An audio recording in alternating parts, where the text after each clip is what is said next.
Pour scruter la une des journaux ce jour-ci, à nos côtés déjà, positionné, Kodjovia Metonon. Kodjovia Metonon, bonjour. Bonjour, je l'ai dit, bonjour également à nos amis téléspectateurs. Alors, du lundi à ce jour-ci, quoi de neuf? Ça n'a pas évolué autre mesure, mais retenez simplement que le gouvernement effectue donc sa rentrée officielle après quelques jours de break. Donc, le dossier brûlant qui attendent le chef de l'État et son équipe gouvernementale dans les jours à venir, c'est abordé par le journal Matin Libre, sans oublier que l'évaluation diagnostique n'a pas fini de parler d'elle ce matin. Beaucoup de cadres sont revenus sur les tenants et aboutissants de ce dossier, mais ailleurs, ça marche quand même autrement pour d'autres personnes, en dehors des abattements de salaire pour des médecins dans un hôpital de zone. Il n'y a que des fils de ce pays connaissent également des gloires. Et entre autres, c'est modeste, du moins Moïse Kérékou, qui est aujourd'hui à la une de certains canards. Oui, une révélation. Après un grand prix reçu récemment. Oui, que tu viens maintenant, nous allons démarrer avec... La relève, ce n'est pas d'ordinaire. Alors, ce journal écrit en manchette pour ses compétences avérées à l'échelle internationale. L'ambassadeur Moïse Kérékou à la tête d'un grand fonds investissement et de solidarité. Après son show médiatique sur Radio Topa, la présence de Wallis Zoumarou dans ce parlement de déshonneur est décriée par des citoyens. Et puis syndicalisme saltant à la CSA Bénin, Gildas Herman Possou démissionne pour, dit-il, convenance personnelle. L'Afrique en marche, fermeture du poste frontière de Sémé et bientôt de croissance de 6,7% attendu pour 2019. Notre pays peut-il atteindre encore cet objectif? Situation politique, médiation bloquée, démocratie en panne. Le Bénin en crise jusqu'en 2021, s'interroge le journal. Et puis évaluation des enseignants. Le PCB encourage les frondeurs. La CSTB déplore l'interpellation de 12 enseignants. Et puis le nouvel observateur Rodolphe Segnaka sur l'évaluation diagnostique polémiquée. Les chiffres publiés par les soutiens du pouvoir sont établis avant même la composition, déclare-t-il. Le document intitulé « Réforme du système éducatif » révèle le plan du pouvoir de privatiser l'école publique.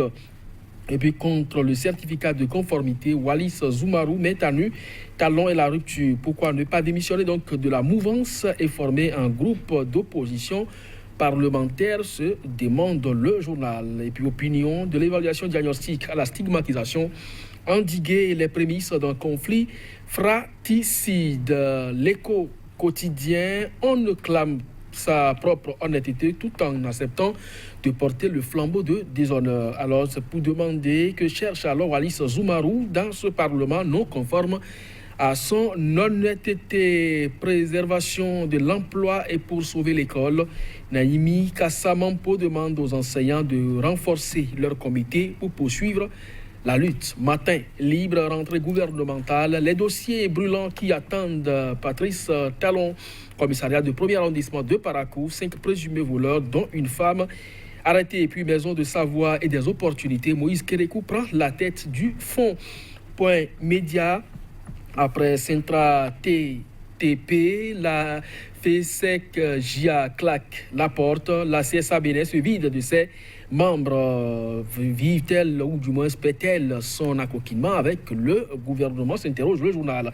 Unique et seule médication pour finir avec la crise politique au Bénin, le dialogue, si le gouvernement le veut, selon professeur Joël Aïvon. Et puis boycott massif de l'évaluation diagnostique, le PCB félicite les enseignants. Fondeur Joël Yetoti.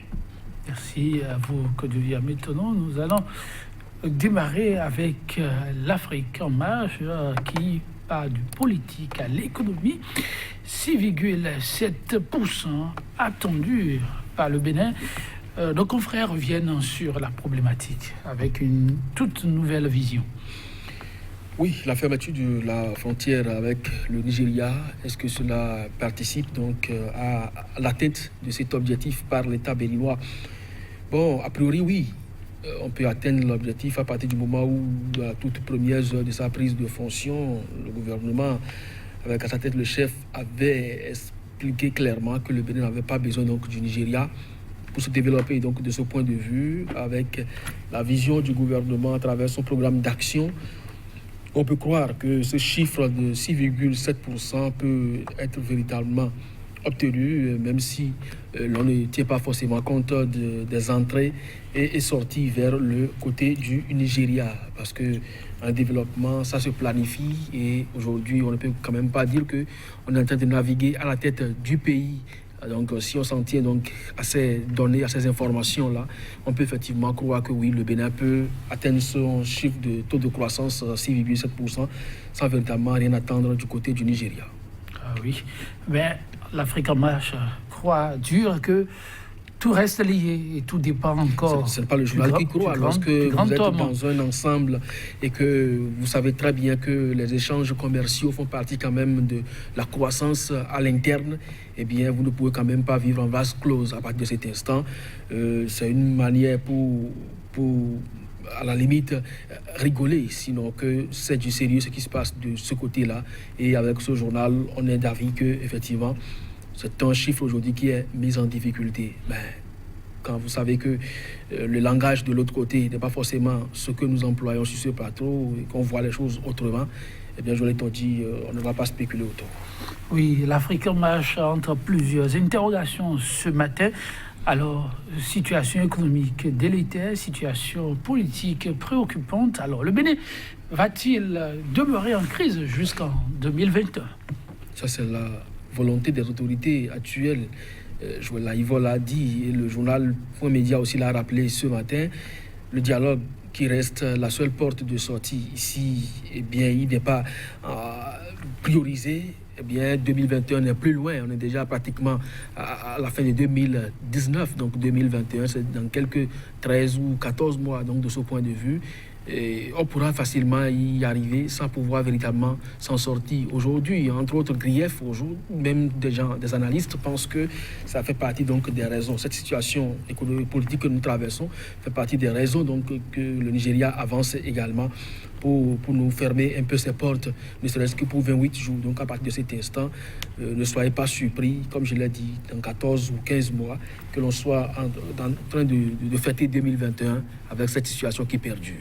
En tout cas, la situation, elle préoccupe chaque Béninois individuellement. Les voix les plus inattendues commencent à se faire entendre. Et l'écho du jour, l'écho quotidien, entre autres quotidien que vous avez présenté, que via Métonou, lui, il a préféré afficher à sa grande une que cherche alors Wallis Zoumao, lui qui se désole de la situation politique actuelle au sein de l'Assemblée, née dans une situation plutôt conflictuelle.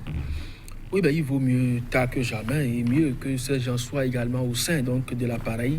Si ce n'est pas de la ruse et que c'est du vrai, il vaut mieux que ces gens quand même soient au sein de l'appareil d'État pour apporter donc ces sons de cloche, pour montrer jusqu'à quel point le Bénin ne peut jamais donc être divisé.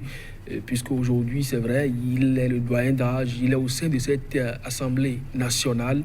Il estime qu'il y a beaucoup de griefs que lui, personnellement, porte à l'encontre donc, de ce qui se fait aujourd'hui comme gouvernance donc, dans la République. Moi, je ne vois pas en quoi on va lui en vouloir pour autant. Seulement, on peut dire que c'est tard sa sortie médiatique parce qu'au lendemain donc, de la proclamation des résultats qui le nommait encore député à l'Assemblée nationale, il pouvait donc monter au créneau pour dénoncer ce fait-là. Mais il ne l'a pas fait. Ils ont passé déjà 100 jours au-delà à la tête donc, du moins dans cet hémicycle.